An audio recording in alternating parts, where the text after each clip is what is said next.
అందరూ మాటలు ఇస్తారు, మేము అది చేస్తాం ఇది చేస్తాం. Janasena manifesto is a practical manifesto. Janasena మేనిఫెస్టోలు మా నాయకుడు పవన్ కళ్యాణ్ గారు చెప్పిన ప్రతి విషయం ప్రాక్టికల్ గా చేయదగ్గ విషయం. ఇక ఇతర మేనిఫెస్టోల గురించి నేను చెప్పక్కర్లేదు. ఆకాశంలో మేడలు కట్టారు, పునాది లేకుండా. దాని గురించి నేను మాట్లాడాలి ఈ సమయంలో. ఇక నేను నియోజకవర్గం వారి సమస్యల్ని నాకు కొన్ని తెలుసు, అయినా సరే ఇక్కడ కళ్యాణ్ బాబు ఎప్పటి నుంచో అంటుంది, ఇక్కడ ప్రజలు ఎప్పటి నుంచో ఎదుర్కొంటున్న సమస్య నరసాపురం సంగీపల్లి బ్రిడ్జి వెంకటరామారావు గారు తెలుసు కదా, దాన్ని స్టార్ట్ చేశారు. ఇంతవరకు దాన్ని కంప్లీట్ చేయలేకపోయారంటే కేవలం ఒకప్పుడు కాంగ్రెస్, తర్వాత తెలుగుదేశం వీళ్ళ యొక్క చేతకానితనం అని చెప్పారు. ఆ ఒక్క బ్రిడ్జి కట్టడం ఎన్ని ప్రయోజనాలు ఉన్నాయో ఇక్కడ లోకల్ వాళ్ళు చాలా మందికి తెలుసు. ఆ బ్రిడ్జి కోసం ఎంతో కష్టపడుతున్నారు, ఎంతో ప్రయత్నం చేస్తున్నారు. అది సఫలీకృతం కాలేదు. నేను వచ్చిన తర్వాత ఖచ్చితంగా ఆ బ్రిడ్జి వరకు జరిగేలాగా నేను పోరాటం చేస్తానని. అలాగే మన అగ్నికుల క్షత్రియ సోదరులు వాళ్ళ కోసం ఒక నరసాపురం ఫిషరీస్ హార్బర్ ఏర్పాటు చేయడానికి అనుకున్నాం. ఎందుకంటే నెక్స్ట్ కొల్లేరు ఇష్యూ ఉంటుంది, అది 5th contour to 3rd contour check చేయడానికి.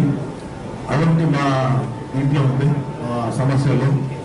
అక్వాకల్చర్ మీద జోనల్ స్టైల్లో విడతీయాలనేది వన్ ఆఫ్ ద ప్రపోజల్. అది కూడా చేసి అటు అక్వా రైతులకి ఇటు మామూలు ఆహారం ధాన్యం సాగుబడి చేసే రైతులు అందరికీ ఉపయోగపడే విధంగా మా ప్లాన్లో మా యొక్క ఎజెండా తర్వాత మా యొక్క సమస్యలో ఉన్నటువంటిది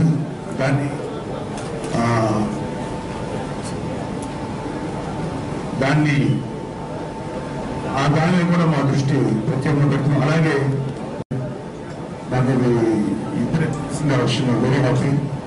ఆ direct pipe line from Vijayeswaram నుంచి డైరెక్ట్ పైప్ లైన్ నుంచి అన్ని గ్రామాలకి రక్షిత నీరు అంటే తాగడానికి ఉపయోగపడే నీరు చేయడానికి ఒక ప్లాన్ ఉంది, ఒక ఆలోచన. అలాగే పార్లమెంటు పరిధిలో నరసాపురం నియోజకవర్గం ఎంపీ పార్లమెంటు పరిధిలో ఒక నిమ్స్ స్టాండర్డ్ లో ఉన్నట్టు మంచి హాస్పిటల్ ఏర్పాటు చేశారు. అలాగే ఒక అగ్రికల్చర్ ఇన్స్టిట్యూట్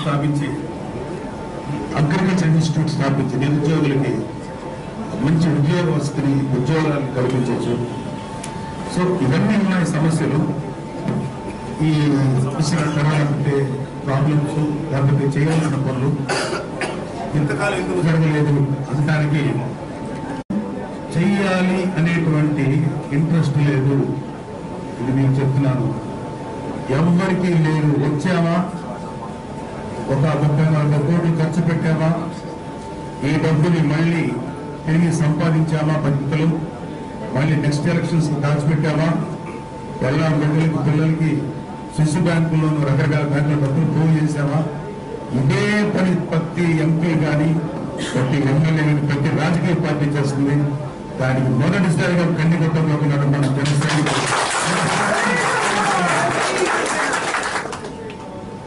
అలాగే అధికార వ్యక్తులు 2 పార్టీల మధ్యలో ఉంది. ఇంతవరకు మన సొంతం వచ్చిన తర్వాత కాంగ్రెస్ అండ్ టీడీపీ దాదాపు 72 ఏళ్ళు అయింది స్వాతంత్రం వచ్చి. నిజంగా 72 ఏళ్ళు స్వాతంత్రం వచ్చి, పైగా స్వాతంత్రం వచ్చిన దేశాలు ప్రపంచంలో అనేకం ఉన్నాయి. మనకన్నా అనుకుంటున్న సింగపూర్ ఉన్నాయి. పేరు నేను కరెక్ట్గా గుర్తులేదు, కానీ ఒక్కసారి మీరు ఎవరన్నా సింగపూర్ చూస్తే తెలుస్తుంది, సిగ్గుపడతాం. ఎంత అభివృద్ధి చెందింది సింగపూర్ లాంటి ఒక సిటీ మనకి లేదే. వాళ్ళకున్నది ఇంత ప్లేస్ ముట్టే తిప్పి కొడితే నరసాపురం నియోజకవర్గం చూడదు, ఎమ్మెల్యే నియోజకవర్గం చూడదు. వాళ్ళు ఇవాళ ప్రపంచాన్ని ఐటీ రంగంలో శాసిస్తున్నారు. అంటే గొప్ప లీడర్ ఉన్నాడు వాళ్ళకి. Leave bank the greatest visionary. మనకి బిజినెస్ లేవు, బిజినెస్ మెన్ ఉన్నారు మన రాజకీయాల్లో, వ్యాపారం చేసేవాళ్ళే ఉన్నారు. ప్రతి వాడికి అదే పని.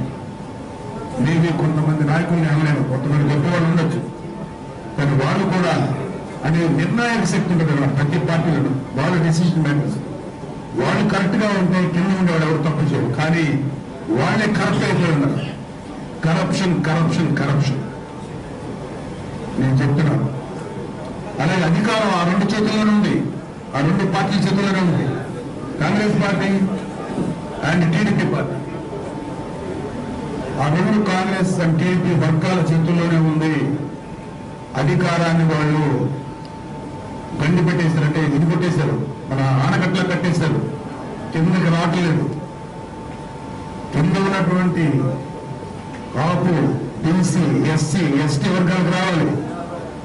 జనాభాలో 180% పైగా ఉన్న వీళ్ళ చేతులు అధికారం లేదు.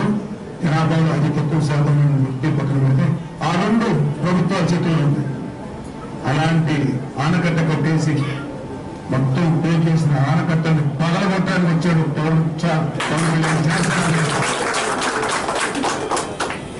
సో అలాంటి వాడికి కాకపోతే ఎవరు సేవ చేస్తుంది. ప్రతి 100 ఏళ్ళకి ఒకసారి పుట్టాడు ఇలాంటి నాయకుడు.